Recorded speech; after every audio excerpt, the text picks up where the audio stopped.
భగవత్పాదులు శమయ విషయ మృగతృష్ణాం, అది ఆయన ప్రార్థన.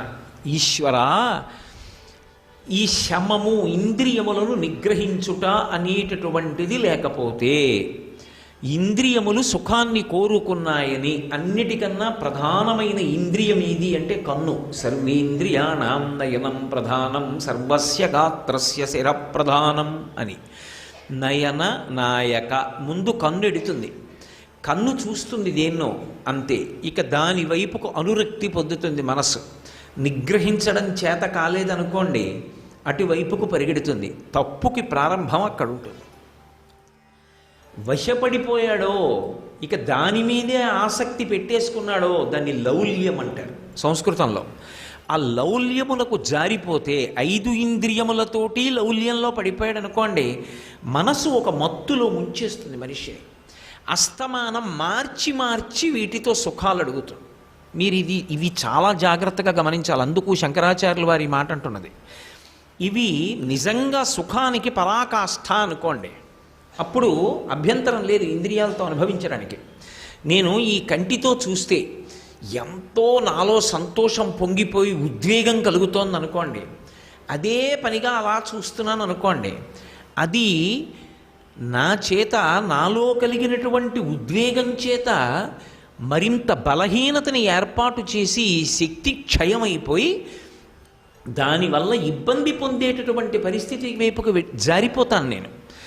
అందువల్ల ఇంద్రియములను ఎక్కడో అక్కడ నిగ్రహించగలిగినటువంటి స్థితిని పొందాలి. అలా పొందకపోతే అది లౌల్యమై కూర్చుంటుంది. మరి ఎలా నిగ్రహాన్ని? ఇక్కడ ఒక ప్రశ్న వస్తుంది. అసలు నిజంగా ఇంద్రియాలకి లౌల్యం ఉంది. కన్ను చూడకూడనిది ఏది ఉంటుందో దాన్ని చూడడానికి ఇష్టపడిపోయి నిలబడిపోతుంది కన్ను. చెవి ఏది వినకూడదో దాన్ని వినడం మీదే శ్రద్ధ పెట్టి ఎక్కువ వింటుంది. అది పాడు చేస్తుందని తెలుసు, లౌల్యము. పైగా ఎంత అనుభవించినా మంచిదనుకోండి, దాన్ని ఆనందం అంటారు. కొంతసేపు బాగుండి కొంత దాటిన తర్వాత బాగుండదు అనుకోండి, దాన్ని సుఖ దుఃఖ అంటారు. అందుకే మీరు చూడండి, ఈ 2 మాటల్లో కూడా ఖ అలాగే ఉంటుంది, సుఖ ఖ అలాగే ఉంటుంది, దుఃఖ ఖ అలాగే ఉంటుంది. సంస్కృతంలో ఖ అంటే ఆకాశం. ఆకాశం ఇప్పుడు అలాగే ఉంటుంది. కానీ బయట ఏదో పెద్ద కార్యక్రమం పెట్టుకున్న తర్వాత పెద్ద నల్లటి మబ్బులు వచ్చాయి.